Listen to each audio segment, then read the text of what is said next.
Hello guys! Dito tayo ngayon sa aming truck at kami ay ready na for bed para matulog ngayong oras. Pero magbibigay pa rin ako ng time para i-share sa inyo yung aming tutulugan at ang kaigihan nito ay hindi na kami naghahanap ng kung saan pa kami matutulog, kundi magpapark lang kami dito sa truck stop para magpalipas ng gabi, overnight. At habang kami narito ay papakita ko sa inyo yung aming tulugan para naman magkaroon kayo ng idea, para kung kayo man ay nagbabalak magbiyahe ay dito lang kayo sa inyong sasakyan, kahit SUV, kahit pickup, kahit kotse, pwede nyo rin gawin to sa inyong pagbabiyahe para hindi na masyadong magastos sa inyong mga trip, mga road trip, dahil abala pa sa paghahanap ng hotel.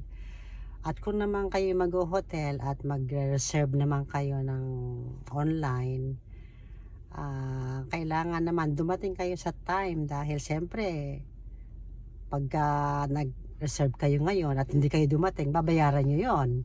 So rather na ang gawin na lang natin ninyo ay katulad ng ginagawa namin, kahit kami saan makarating, sa truck stop lang kami tumitigil at wala nang pagod maghanap ng lugar para matulog.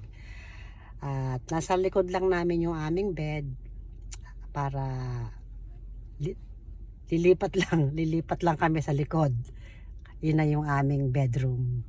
So sa kasalukuyan ngayon, si Leo ay nasa kanya ng higaan at mamaya rin ako ay matutulog na rin, pero hindi naman ako pagod, kaya siya lang ang nagdadrive sa aming buong trip, kaya siya ay medyo ready na sa pagtulog niya. At habang ako'y nagbibideo ay nakikinig naman siya sa aking mga sinasabi. So ito siya, papakita ko yung aming bedroom para meron kayong idea sa darating na panahon, kayo ay magkaroon ng kaisipan na mag road trip. Ganito na lang gawin nyo para makatipid. Ang inyong mga gastusin ay i-ready na lang ninyo sa inyong mga gas or sa pagkain. Yung mga katulad ng hotel or tenting, campground, ayun ay hindi na natin isasama sa gastos yon, dahil meron na tayong nagawang paraan para lang hindi na isama sa budget yung hotel at saka yung campground.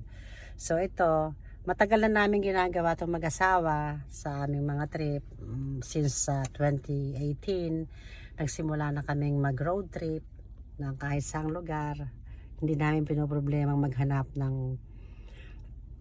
hotel or campground, kasi kasama na namin sa likuran yung aming bedroom. Bagamat meron kaming trailer, hindi namin dinadala kasi hassle pa sa parking at siyempre maghahanap ka pa ng mahabang lugar para sa trailer, camp,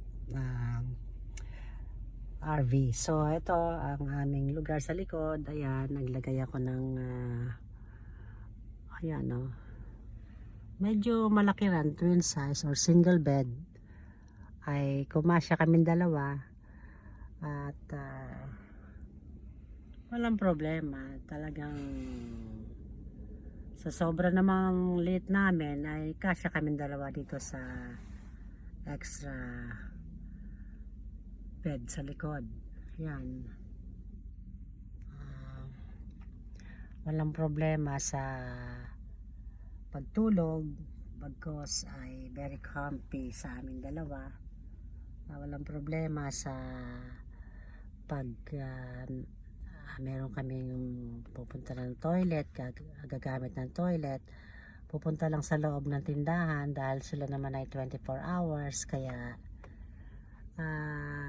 lahat favor sa amin, sa aming mag-asawa.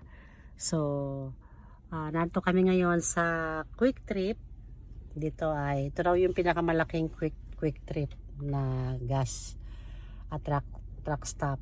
Totoo nga, pinasok ko kahapon, kanina, ay super ngang laki ng tindahan sa loob ng may market, merong restaurant, may mga shower, at syempre maraming stall ng toilet, at ang daming pump sa gas para sa mga kotse, sa mga maliit na vehicles, at marami ring pump para sa mga trucks.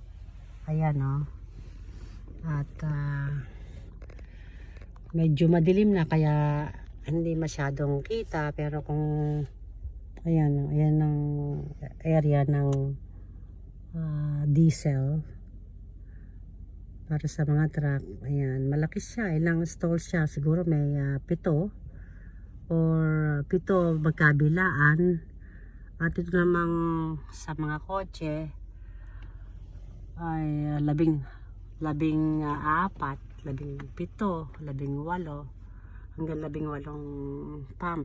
So malaki siya, malaki tong quick trip na to, kaya nag-decide kami ni Leo na dito kami mag-stay ng gabi. At bukas ay nagbabala kaming lumarga na papunta namang Lambo, Green Bay, sa Green Bay.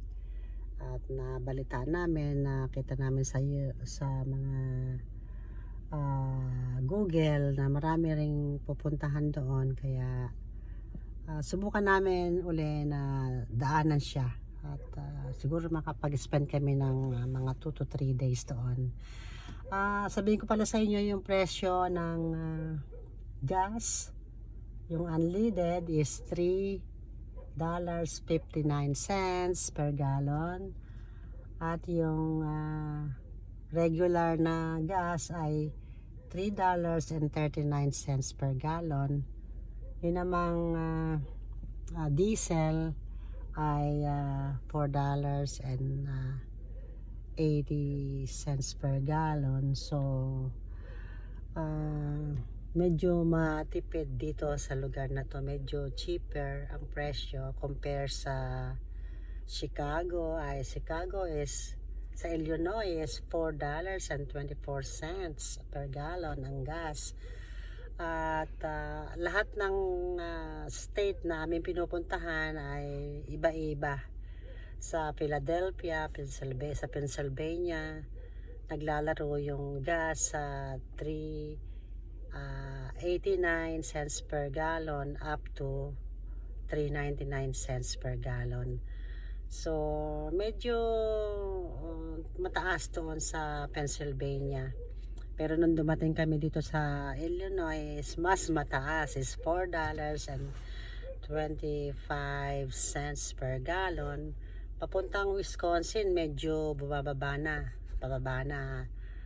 Meron na ng $3.59 per gallon. So okay pa rin sa budget.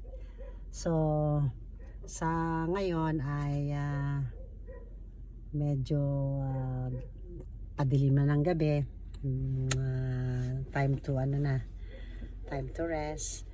Pero okay pa rin, hindi naman ako pagod dahil syempre ako lang ang taga-sabi sa lugar kung saan pupunta, kung saan liliko, at navigator tayo. Kaya ito, at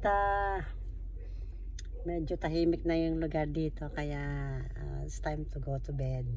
At ako ay papaalam na nawa ay magkaroon tayo ng mapayapang pagtulog sa gabing ito. At hingin natin yung biyaya ng Panginoon sa ating nagabayan tayo sa ating pagtulog, saan man tayo naroon. At ito, papaalam po ako, Susan Tapia, dito sa quick trip dito sa Wisconsin. At nawa ay patuloy tayong magtiwala sa ating Panginoong Diyos at mabibiyayaan tayo ng kapayapaan sa araw-araw. Maraming salamat sa inyo, sa inyong pagsubaybay sa akin. At kahit hindi kayo manood, okay lang. Basta okay lang din sa akin. Enjoy! Have a good night sa inyong lahat. God bless you all. Thanks for watching. Bye now! Stay safe! Bye!